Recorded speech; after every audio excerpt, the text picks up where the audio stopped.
Ready to break up with your bullshit? I mean, all those excuses that are keeping you stuck. Because you have one life to live. And if you're not having fun yet, then that's a problem, dude. Welcome to Goals, Grit, and some woo-woo shit. The podcast where you learn about the habits of kicking ass at life. Whether you want to get ripped, get rich, or just get high on life, this is the place to be. Here's your host, best-selling author and feel-good expert, Una Duncan. Well, hello there, and welcome to the show where we talk about achieving your goals, having the grit to do the actual work, and all the woo-woo mindset stuff that is actually the real key to happiness and health. I'm your host, Una Duncan, coming at you on my own today, and guess what we're going to talk about? We're going to talk about the power of positive thinking. And no, I am not recording this episode in 1985.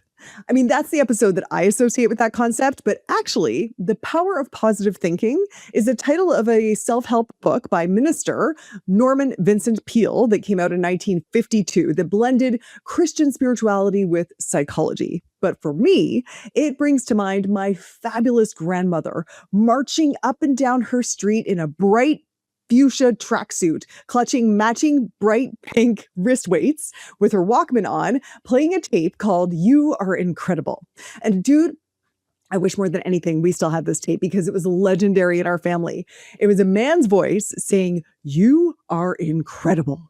There has never been anyone like you. You are gorgeous. You are getting better every day." Etc., etc. My grandmother was a big believer in that tape. I kind of remember it running in the background while she would let me play with her makeup and douse my 8-year-old self in her Clinique perfume. So the peak of this affirmation, "You are incredible" style self-help was apparently between the 70s and the 90s. And it didn't disappear exactly, but it got very uncool. Well, first of all, there was a cultural shift towards realism and cynicism. So anyone who was pulling up to a stoplight with their windows down would quickly have to replace their "You Are Incredible" tape with Black Hole Sun or whatever.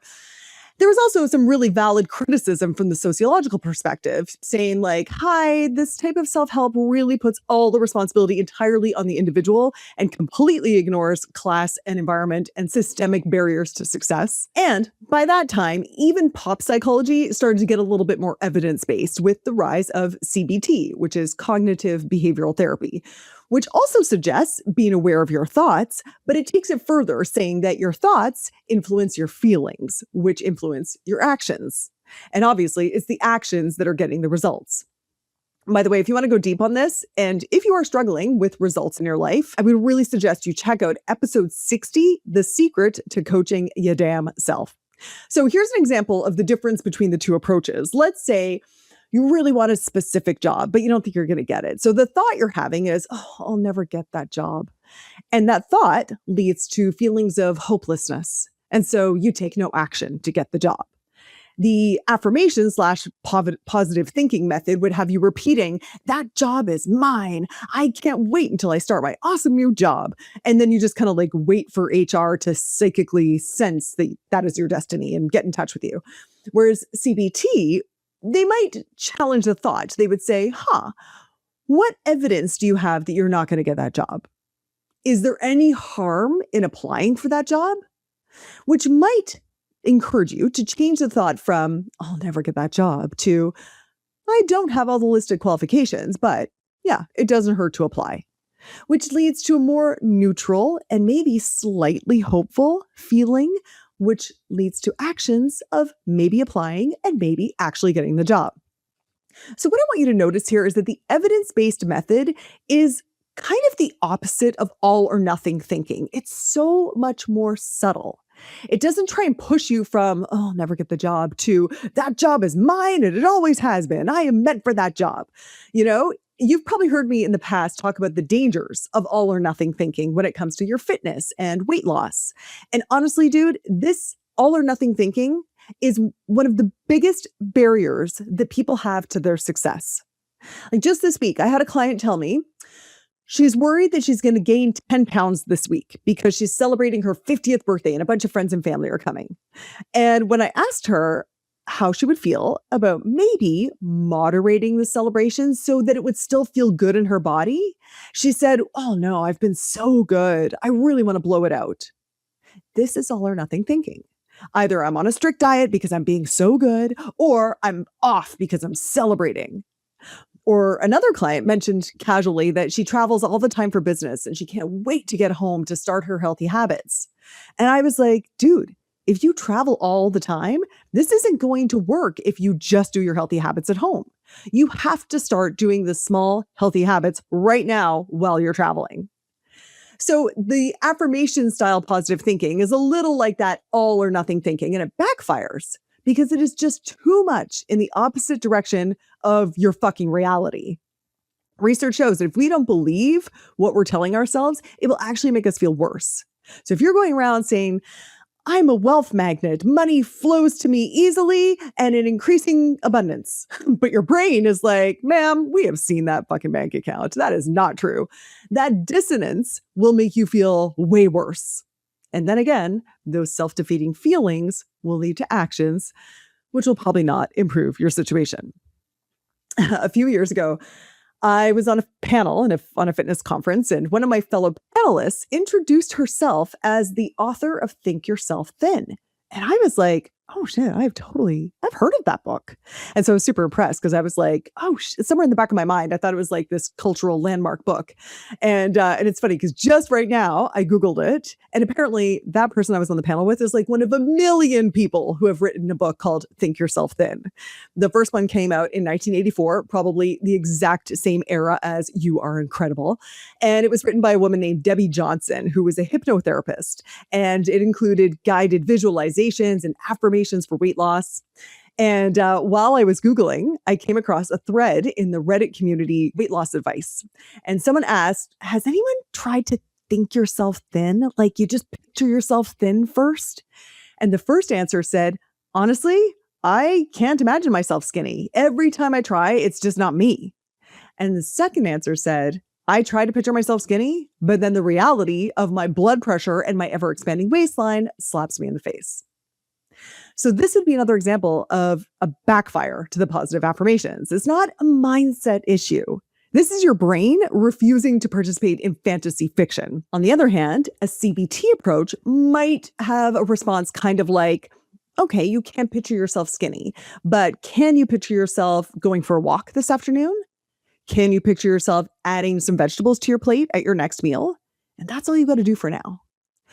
So the affirmation stuff right now would probably be labeled toxic positivity, which is defined as when someone is insisting on positivity at the expense of reality. Or in the woo-woo spiritual world, they might use the word bypassing, which is when someone is using spiritual principles to avoid dealing with reality, like saying, I'm choosing to maintain a high vibration instead of fucking addressing an actual problem in their lives.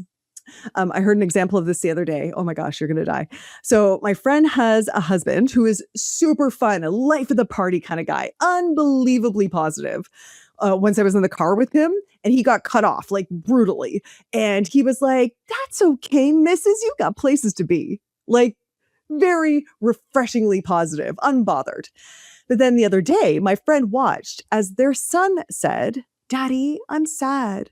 And he responded with, well, you're not going to be sad when you see that I got you a Kinder Egg. That would be toxic positivity, ignoring the reality, including the reality of negative feelings. And by the way, as someone who helps people get out of the habit of eating their feelings, I hate that story on like so many levels.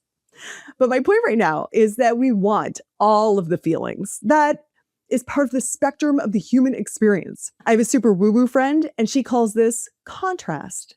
When things aren't going well for her, she will say, I'm experiencing some really interesting contrast to what I'm wanting right now, and it's making me feel frustrated.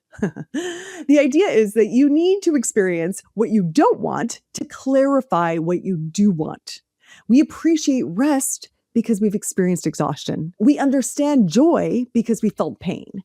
So again, we want all the feelings because that's what being human is. Stuffing down bad feelings does not make you enlightened or spiritual. It makes you emotionally constipated. And that's not going to work out. But okay, here's me getting to my actual point of this episode. Without getting into toxic positivity and cheesy 80s affirmation tapes, I actually think most of us need to positive the fuck up right now. And like I said, no feelings are bad, but I think that most of us would choose to have more positive feelings and maybe less negative feelings. Tony Robbins once said, "The quality of your life is the quality of the emotions you most consistently feel." And most of us are spending our lives consistently feeling anxious, stressed, worried, unhappy with ourselves. And we don't have to live like that. And that is not a toxic positivity thing to say that. That is an acknowledgement that we have an innate negativity bias that isn't working for us. Because that negativity bias is increasingly getting amplified and manipulated for our attention, usually to sell us something. I mean, you probably know what I mean, but super quickly. The negativity bias is the brain's tendency to give more attention, more weight, and more memory to the negative experiences than to the positive ones, which makes total sense for an evolutionary advantage. If our ancestors ignored a beautiful sunset, nothing happened. If they ignored a rustle in the bushes, well, they didn't get to be our ancestors. And this is why our brain will remember one insult more than 20 compliments. Or you'll eat healthy all week and then have one piece of cake and decide that you've blown it and you are in a state of irreversible health decline. And now that innate, evolutionarily advantageous negativity bias is being amplified by algorithms for our attention, because what keeps us watching and scrolling and clicking is stuff that makes you feel a little bit anxious, a little bit enraged, a little bit like you might be screwing it up and you need to fix it. And like, dude, don't even get me started on all the marketing. That's a term that I just made up, but I'm sure you know what I mean. The explosion of products, programs, and experts cashing in on women when they are feeling vulnerable during the menopause transition. I made up marketing, but guess which term I didn't make up? Are you ready? Okay, so in wellness marketing, women in their 50s are the menopause market. 40s, perimenopause market. Guess what they are now calling women in their 30s? Peri-preppers. Oh, I mean, it just makes me want to barf.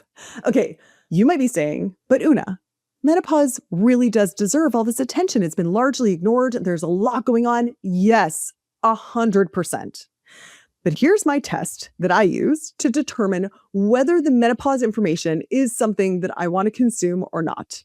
So you might remember a couple of episodes I said that you should take all the fitness advice that men are giving women and flip the genders. Like if a female fitness professional showed video footage of men playing golf and having fun and being like, men will do anything to avoid doing a real workout. Talk about wasting your time.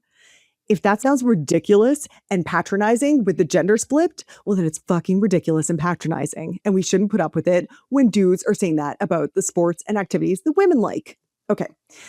So when I'm faced with menopause content, I ask myself, if there was content like this for puberty, would I show it to my teenage daughter?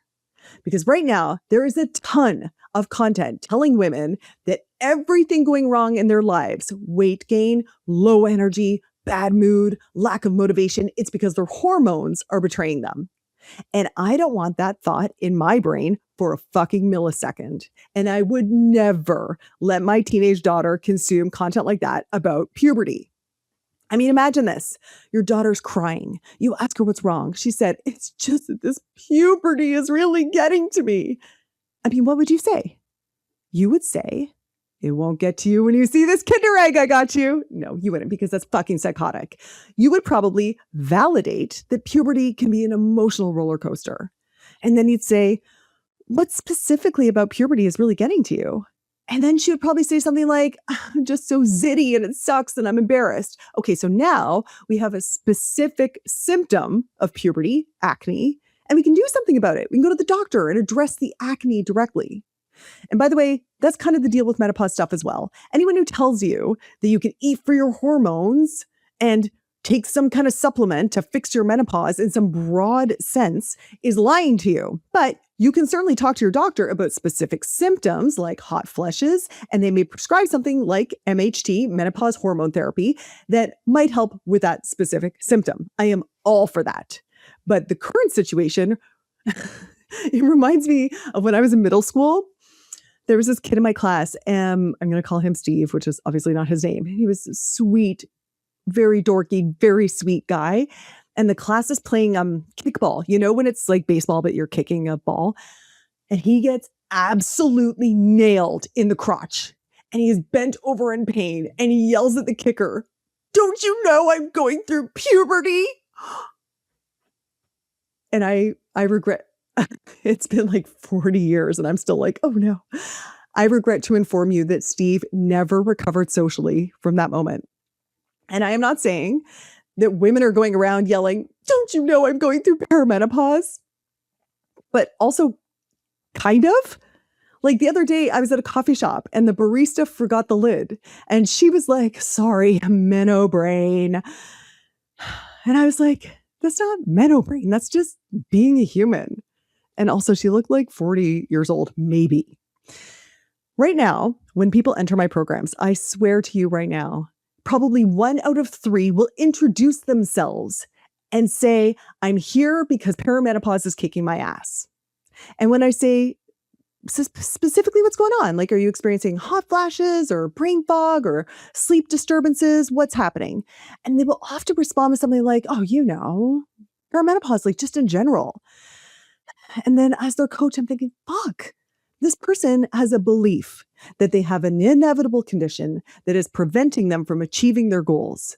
And while they believe that, it's going to be really hard to convince them they can actually get in amazing shape. Because we're not dealing with a symptom, we're dealing with an identity. And that is almost impossible to change.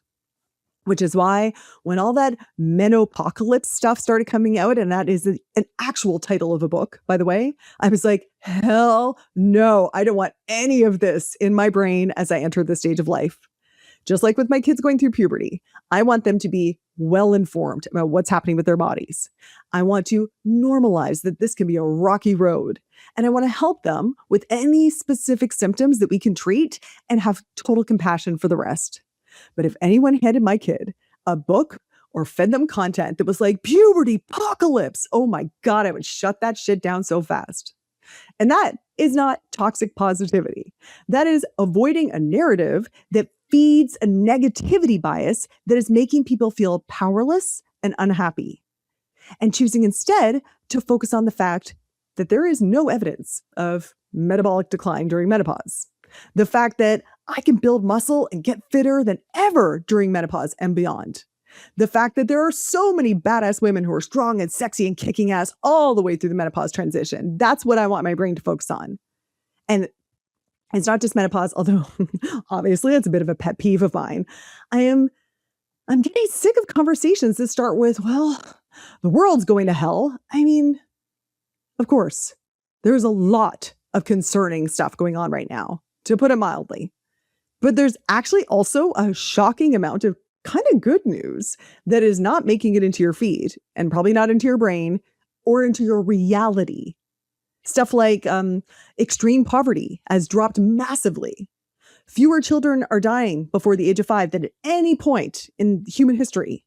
We've eradicated some diseases and we've controlled others, and people are healthier than ever. Education, especially for girls, improved. Renewable energy is growing faster than anyone predicted. Air quality in major cities is improved. Violent crime in general is trending downwards and downwards. So this is not to discount the realities of the world. It's to point out that all of that is also part of the reality of the world. And if you are only focusing on the negative, you are actually practicing toxic negativity, and it's probably making you unhappy. Like when I just said that list, was there a part of you thinking, yeah, but... Dude, let me tell you something. Yeah, but is the sound your brain makes when it is fighting to keep you in your comfort zone. The comfort zone of anxiety and worry, and the comfort story of everything is going to hell. And think about this. When you meet up with a friend, and you say, "How are you? How's it going?" How quickly do the two of you launch into a list of woes? "Oh my God, I'm so busy. Oh my God, the kids are driving me crazy. Oh my gosh, this renovation, it's taking forever. We're so over budget." I mean, I'm making fun of it, but I'm making fun of myself too. I once heard that someone said renovations are the hardship story of the privileged. And I have never been able to unhear it, especially when I hear myself complaining about renovations. Listen, dude, you only have one life to live on this planet. If the quality of your life is the quality of the emotions you have most often, why would you settle for a life where you are less happy than you could be? I really think we need to positive the fuck up. You don't have to walk around saying I'm good enough, I'm smart enough, and doggone it, people like me. You don't have to go around saying menopause is my favorite, it's not affecting me at all. You don't have to go around saying I feel happy and positive about current events. Like I said, it will backfire if you don't actually believe this shit. But it's really worth finding the facts that are also true, that also make you feel a little bit happier. Like, why not choose that reality? The reality that is a little bit more nuanced, a little bit more positive, and actually more grounded in reality. In closing, I wish I could play my grandmother's tape for you. But like I said, it is lost to the sands of time. But I did find a musician from the Netherlands named Lomalo, who takes samples from these fabulous women on TikTok, telling us what's what, and puts it to house music. So this is Lomalo and the awesome Althea Crimmins to see us out. Make sure you send this episode to anyone who needs to hear that you are incredible. Let me tell you something. You can and you will be amazing today. You can and you will be successful today. You can and you will be phenomenal today. You will not let anybody ruin your day today. You can and you will be amazing today. You can and you will be successful today. You can and you will be phenomenal today. Now go be fabulous, honey. Hey dude, thanks for listening. If you like this episode, make sure you're subscribed so you can get the next one. And by the way, if you rate and review this podcast, it really helps me get found by other people who need some goals, grit, and some woo-woo shit.